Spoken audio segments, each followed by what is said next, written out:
The stranger's fingers were locked around the grip of a 6 gun, and Winnie Calvert didn't know if he was going to shoot her. She'd found him slumped over the neck of a big roan out on the flats south of Antelope Rim, his shirt black with dried blood, his face gray as ash under a 10-day beard. She'd ridden close, reached up to touch his shoulder, and his hand had flown to that gun faster than a rattler strikes. His eyes came open, bleary, bloodshot, and cold. "Mom," he rasped through cracked lips, "if I get off this horse, I won't be able to get on again." That was the moment Winnie should have turned her Pinto around and ridden home. Every sensible bone in her body told her to. A man shot up like that, out in wild country, with a gun that jumped to his hand before his brain could catch up. That was a man other men were hunting. That was a man who could get her killed. Instead, she reached up and took his good arm. "Can you dismount?" she asked. And that single choice, that one soft, stubborn choice made under a hard afternoon sun, would tear her whole life apart before it was through. Let me tell you how she got there. Because to understand why a girl would drag a bleeding stranger home into her own house, you have to understand how alone Winnie Calvert already was. 2 years before, she'd stood on that same rim of Antelope Rim and watched the only man she'd ever loved ride away. His name was Dawson Hartley. Dawes, she called him. He had black hair and an easy grin, and a laugh that made you want to laugh with him even when you didn't know the joke. He'd grown up half on the Larkspur himself, ever since his own folks passed, and Winnie's father took him in like a second son. From the time she was 13, there'd never been anybody else. Dawes taught her to ride, to rope, to cook a fresh trout over a willow fire down at the creek. Somewhere in all those years, the friendship turned into something bigger, and it was understood between them, sure as sunrise, that one day they'd be married. Then Dawes got the gold fever. "There's gold in the Ghost Wind Mountains, Winnie," he'd said, holding her face in his hands. "Give me 2 years, maybe less. I'll come back rich, and we'll build this ranch into something." She'd begged him not to go. The ghost winds were far and rough and full of men who'd cut a throat for a mule. But Dawes had that light in his eye, and there was no arguing a man out of a dream, so she'd stood on the rim and watched him grow smaller and smaller until he was just a dark speck against the far grass, and then nothing at all. 2 years. That was the promise. Her father died that first winter. Pneumonia, quick and cruel. Her mother had been gone longer, and so the Larkspur, the ranch her parents had bled and broken their backs to build, fell entirely on Winnie's shoulders. A cattle spread is no job for one girl, but she held on because holding on was all she knew how to do, and because every night she told herself the same thing: "Dawes is coming home. Wait, and it'll all be worth it." The trouble was, the ranch was dying under her. Somebody was stealing her cattle, not a cow here and a cow there, whole bunches, vanishing off the range in the dark, leaving no trail but hoofprints heading nowhere. Since her father died, she'd lost more than 500 head. Every steer gone was money she'd never see again, and money was the one thing keeping the Larkspur alive. She'd reported it. Marshal Cobb Deering had come out, chewed his tobacco, and told her his theory, that the rustlers were driving the cattle into some hidden canyon country to change the brands before shipping them out. He was watching the railroads and the border. He'd catch them sooner or later. Later wasn't good enough. Later, she'd have no ranch left. That was the weight Winnie Calvert carried the afternoon. She rode out to Antelope Rim to be alone with her memories, and heard far off across the sage the faint crack of a distant gun. She got him home just after dark. It was a long, terrible ride. She led the big roan behind her Pinto, the stranger swaying in the saddle half-conscious, his labored breathing rasping in the black quiet. More than once, she thought he'd pitch off and die right there in the dust. But he clung to that saddle horn with the stubbornness of a man who had decided, somewhere deep down, that he was not going to die yet. When the lights of the Larkspur came into view, she called for her hands, and they carried him into the spare bedroom. Old Tuck Rendler, the wizened, cackling old cowhand who'd worked the place since before Winnie was born, helped her strip the ruined shirt away. She sucked in a breath. There was a bullet wound high in his left shoulder, and another low on his ribs, deep, dangerous. His right thigh had been shot through, and along his temple ran a raw crease, the mark of a bullet that had come within a whisper of ending him. 3 days at least, she guessed. He'd ridden like that, bleeding, alone. She could not imagine the will it had taken. They cleaned the wounds, they bound them tight, and when it was done and she'd fed him a little broth, the stranger looked up at her with eyes so blue they startled her, clear as an April sky in a face gone hollow with pain. "I used to have a name," he murmured, and there was almost a laugh in it. "But it's true enough, I don't have any family, nobody to notify. Just call me Silas, Silas Kane. From Texas, nobody to notify." Winnie felt a small, cold shiver at the words. It was the kind of thing a man said when he expected to die. "You won't die," she told him. She didn't know why she was so certain, but she was. He slept. And Winnie sat by the lamp and watched him breathe and wondered what she had just brought into her house. He didn't die. For 6 days, Silas Kane hovered between life and the dark, and Winnie fought for him. She changed his bandages, spooned broth between his lips, cooled his fever in the black hours when he raved. On the 7th day, the fever broke and his eyes opened clear and steady, and he asked, of all things, for a shave. Old Tuck did the job, and when the beard came off, Winnie got her first real look at the man she'd been nursing. He was younger than she'd thought, not much older than her. He had a strong, clean-cut face and fiery golden hair, and when Tuck combed it back, she caught the way the sunlight through the window turned it bright. But it was his smile that undid her. A reckless, mischievous, devil-may-care smile, with a twinkle in those blue eyes like a boy who'd just gotten away with something. "The patient craves the society of others this morning," he said, all mock solemn, watching her over the wash basin. Especially the pretty one. Winnie felt the blood come up in her face and hated herself for it. She turned to leave, and he caught her arm. She should have pulled away. Instead, she stood there, and his other arm came around her, gentle for all his weakness, and drew her down. And there was a delicious, dangerous warmth creeping through her, a madness sweeter than honey. And for one wild moment, nothing in the whole world mattered but this. Then she thought of Dawes. She pushed away, shame burning in her chest. "You had no right," she whispered. "No," Silas agreed quietly, and the teasing was gone from his voice. "I didn't, but it was too late." Something had happened in that room that Winnie Calvert could not undo, no matter how hard she wished it, and no matter how loyal her heart tried to be to a man who'd been gone 2 long years. The thing was, Silas Kane was smart. Too smart. While she sat with him, he asked questions, casual ones, about the ranch, about the rustling, about her neighbors. And out of her worries, she told him everything. The vanishing cattle, the empty range, the marshal's useless theories. Silas listened, and something sharpened behind those blue eyes. "This isn't a few drifters stealing beef," he said finally. "It's too regular, too well organized. Somebody's tipping them off, where the cattle are, when the hands ride out.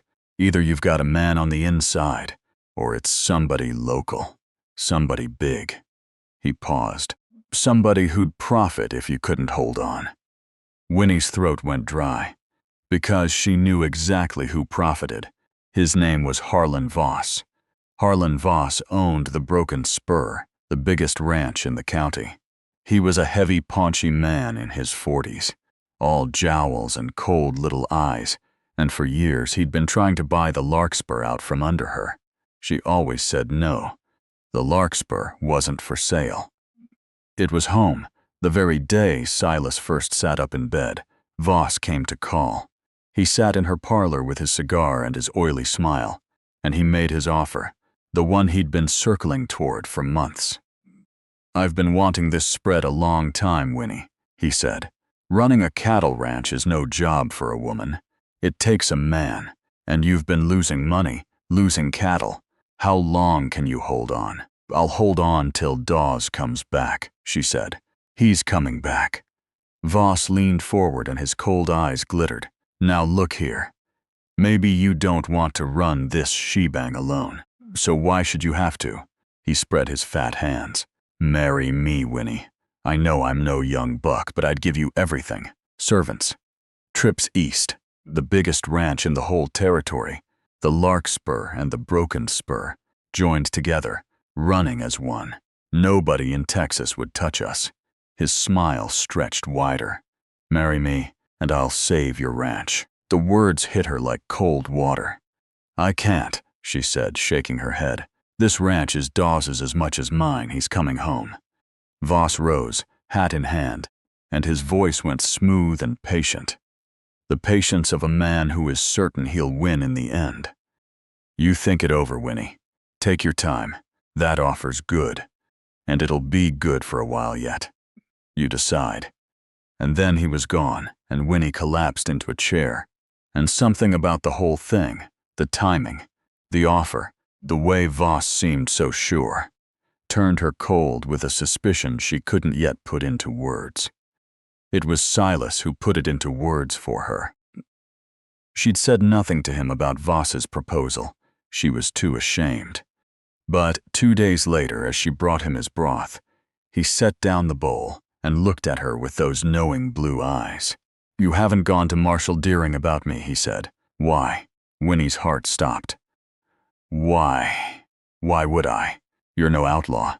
Silas smiled, thin and sad-guessed. "Or Old Tuck told you. Those wounds on me came from a posse's guns, not a rock slide. There's a reward out for a man they call London, Johnny London. The marshal thinks it might be me." He watched her steadily. "You should turn me in, Winnie. It's the safer thing. There's money in it." She stared at him. This stranger she'd pulled back from death. This man whose kiss she couldn't forget. And she heard herself say, very quietly, Are you this, London?" And Silas Kane looked away, out the window at the empty range, and he didn't answer. That silence was the loudest thing she'd ever heard. He grew stronger every day, and every day Winnie fought a war inside herself. She loved Dawes. She knew she loved Dawes. Steady, warm, black-eyed Dawes, who'd been part of her whole life. But this thing she felt for Silas Kane, with his careless grin and his blue eyes and his secrets, this was different, wilder, and she hated herself for it, because it was a betrayal of every promise she'd ever made. Then 2 things happened on the same day that blew her whole quiet world to pieces. The first came riding across the sage, Marshal Cobb Deering himself with a warning. He'd gotten word that Johnny London, the wounded outlaw, was believed headed for this very neighborhood. "He's blonde," Deering said, chewing his tobacco, talks with a funny, educated kind of drawl. "Shot up bad last anyone knew. There's a $500 reward. If you see him, you let us know." Winnie kept her face still as stone. Blonde, educated drawl, shot up bad. Every word was a nail in a coffin. "While you're at it," Deering added, digging in his shirt pocket, "Waddy left this at Dry Fork Crossing for you. Come in on the stage." And he handed her a tattered gray envelope. Winnie took it, and her heart slammed against her ribs. She knew that handwriting. It was Dawes's. She waited until the marshal rode off before she dared open it. Her fingers shook so hard she could barely tear the flap. The words swam on the page, and then they steadied, and her spirit soared clear up into the sky. Dawes was coming home. He hadn't struck gold in the ghost winds, but he was alive, and he'd be at the Larkspur within weeks. The letter had been written 3 weeks past. He might be close. He might be almost here. Winnie pressed the letter to her chest, laughing and crying at once. Dawes, home, after 2 years of loneliness.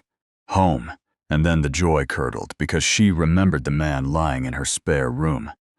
The man with the blue eyes and the golden hair and the secret. The man she'd kissed. The man she was hiding from the law. She hurried back to tell him, and found the bed empty. Silas Kane was gone. His saddle and bridle were gone from the pegs. The big roan was gone from the lower pasture.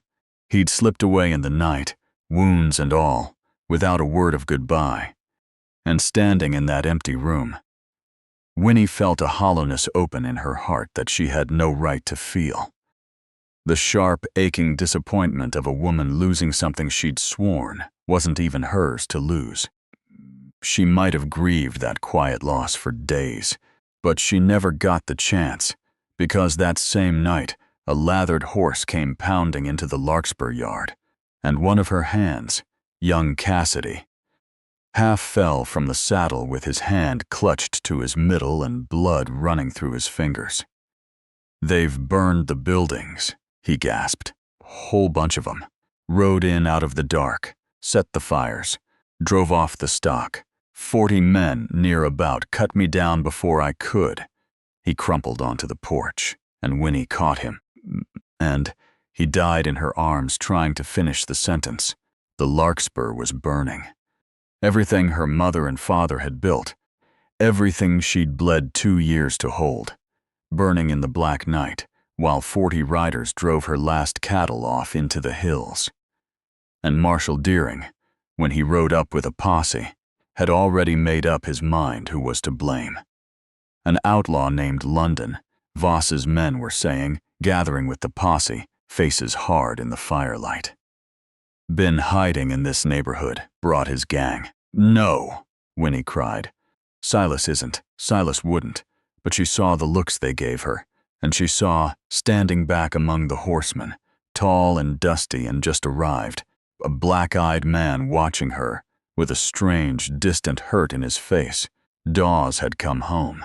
He'd come home to find his sweetheart's ranch in ashes, and her defending an outlaw's name. That night broke everything open.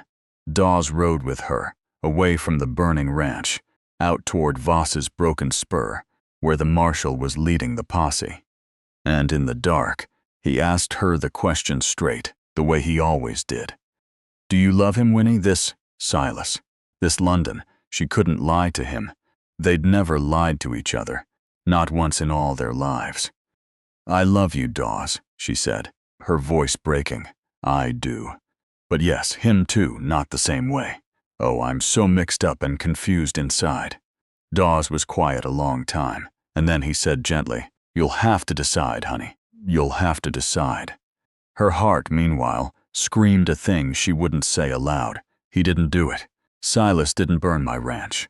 I know it in my bones.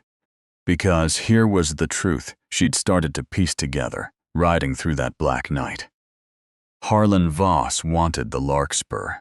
Harlan Voss had been losing nothing to the rustlers. His tallies were fat while hers bled dry. Harlan Voss had offered to save her ranch by marrying her.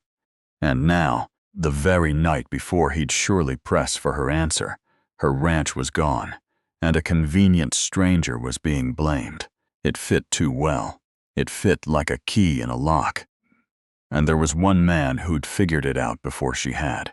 A man who'd asked all the right questions from a sickbed. A man who'd slipped away in the night, not to run, she realized now, but to hunt. They found him at the Larkspur. When they returned near dawn, the embers still glowing red where the house had stood, Silas Kane was waiting in the ashes. He stood with his long arms dangling wide at his sides, and when he spoke his voice was queer and tight. "I'm sorry I got here too late to save your Larkspur," he said. I figured I'd bother those hombres from the Broken Spur that night, hanging around, snooping. But I don't suppose it does you much good now. You weren't here this morning, Winnie said. You weren't in your bed. Maybe I should've told you, Silas said. For a week I've been riding these hills at night, trying to dig out who was stealing your cattle and where they were taking them. I found where. I found who. His blue eyes went hard. And tonight I recognized some of Voss's boys as they rode away from your ranch. That's my word against theirs, I know. It doesn't hang anybody. But I know. And then Dawes stepped forward, hand near his gun, and the air went taut as a wire. That makes sense, Dawes said slowly. But it's your word, London, and the marshal's got a rope for you. He paused. I'm giving you a chance more than you gave those men. Reach for it. No, Winnie screamed. Dawes, don't, Johnny. You're hurt. Silas Kane looked at Dawes across the ashes of the ranch, and a strange, calm laugh came out of him. You're taking your girl's part, he said softly. And there's not many men alive faster than you, Dawes Hartley. But I'll give her the chance to decide. He turned those blue eyes on Winnie, and for one heartbeat all the recklessness drained out of them, and what was left was something tired and gentle and almost kind. It'll save you a slug in your guts, Dawes. 3 seconds. Go for it. Dawes's hand blurred toward his gun, and Silas Kane, hurt, half dead, slower than he'd ever been in his life, drew a half-second behind, and knew it, and in that half-second made a choice. He didn't shoot Dawes. He shot the gun clean out of Dawes's hand. A red stain blossomed on Dawes's sleeve where the bullet nicked him, but nothing worse. Dawes stood there gripping his arm, staring, alive. You're too fast for me, Silas said dryly, holstering his gun with the man he'd just beaten still standing. I'd have given the girl to you clean, if it came to that. But I've got a job to finish first, a job I should done earlier. He looked at Winnie, and something passed between them she'd carry to her grave. I've got proof to bring in. Wish me luck. And before she could answer, he was gone. A dark shape swallowed by the last of the night, riding for the Broken Spur. Winnie tore a strip from her skirt and bound Dawes's arm, and she was crying, and she couldn't stop. He could have killed you, she whispered. He had every reason, and he didn't. Dawes looked at the ashes of the ranch, and then at her tear-streaked face, and something in his own face softened and changed. No, he said quietly, he didn't. They followed. Because Silas Kane, wounded alone, was riding straight into the heart of the men who'd tried to kill him twice, riding to bring back the only thing that could clear his name, and Winnie's both. Proof of who really burned the Larkspur. By the time Winnie and Dawes reached the Broken Spur, with the eastern sky going gray, the shooting was already over. They found Harlan Voss dead in his own big living room, sprawled before his own stone fireplace, a little Derringer's still fallen from his fat hand, and on the floor near him, propped against the wall, his golden hair matted with fresh blood, his shirt soaked dark, sat Silas Kane. I timed things wrong again, he said, and there was almost a smile in it. But I got what I came for. He held up a fistful of papers, forged bills of sale. A ledger, the whole scheme, in Voss's own hand. The rustling, the brand changing, the hidden canyon where 40 stolen heads still waited, everything, enough to clear an innocent man's name 100 times over. Voss, Silas breathed. He got me. But I got him. He knew what I had. He knew I'd tell it. His blue eyes found Winnie's, filming over now, dull with the coming dark. Your Larkspur, Winnie. The proof's here. You'll rebuild. Nobody'll ever say you sheltered an outlaw. Nobody'll say I did any harm here. Voss's hired men, gathered outside the bunkhouse, had made their rush, and Silas Kane, dying, had held them off with a smoking gun until the posse came thundering in, and finished it. 6 of them lay in the yard. He'd bought the time with the last of his blood. Winnie was on her knees beside him now. "You wasn't, really, an outlaw at all," she sobbed. "Not really." "No," Silas agreed softly. He looked up at her, and the mischief flickered one last time in those blue eyes. Gentle now. "There's a badge in my saddlebag, Winnie. A deputy's badge, out of Tucson." His voice was going. "It's been a long trail, but I got the men I came for." The paper slipped from his fingers. His head leaned back against the wall, and Silas Kane, the deputy, who'd ridden 100 miles, shot half to death to break a rustling ring. The stranger who'd let himself be called an outlaw so his enemies would grow careless. The man who'd shot the gun from a rival's hand, rather than take a woman he could have won, closed his blue eyes, and was still. They buried him on a rise above the creek, where the willows grew. The willows where Dawes had built her toy boats when they were children.